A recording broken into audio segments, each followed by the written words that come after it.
Hi friends, happy Sunday అందరికీ. ఇప్పుడైతే సింపుల్గా మనం తయారు చేసుకునే వెజిటేబుల్ రైస్ ఇంకా పెరుగు చట్నీ అయితే చూసేద్దాం. ముందుగా స్టవ్ వెలిగించుకొని ప్యాన్ పెట్టుకొని ప్యాన్ హీట్ అవ్వగానే ఆయిల్ వేసుకొని అందులో హోల్ గరం మసాలా అయితే వేసేసుకుందాం. ఇప్పుడైతే హోల్ గరం మసాలా అయితే వేసేసుకొని హీట్ అయిన తర్వాత మనం ఆనియన్స్, పచ్చిమిర్చి అయితే వేసుకొని ఫ్రై చేసుకోవాలి. ఇప్పుడు మనం కట్ చేసి పెట్టుకున్న వెజిటేబుల్ ముక్కలన్నీ కూడా వేసుకొని ఫ్రై చేసుకోవాలి. ఇప్పుడు ఇందులోకి సరిపడా ఉప్పు, పసుపు అయితే వేసుకొని మనం ఫ్రై చేసుకోవాలి. ఇందులో క్లిప్లో అయితే అల్లం వెల్లిగడ్డ పేస్ట్ యాడ్ చేసేది అనేది మిస్ అయిందనమాట. సో మనం అది కూడా వేసుకొని యాడ్ చేసుకోవాలి. కరివేపాకు,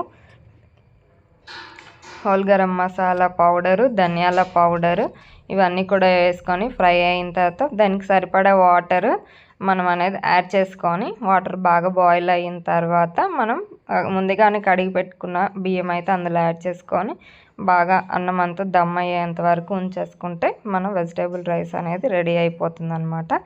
ఇప్పుడైతే మనం పెరుగు చట్నీకి కావాల్సినవన్నీ ప్రిపేర్ చేసుకుందాము.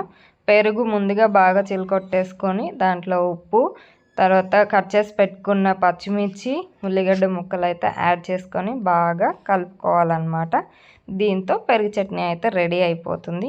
వేడి వేడిగా మనం బగారా వెజిటేబుల్ రైస్లోకి పెరుగు చట్నీ అయితే రెడీ అయిపోయింది. దీన్ని సర్వ్ చేసుకొని మనమైతే సండేని ఎంజాయ్ చేసేద్దాం.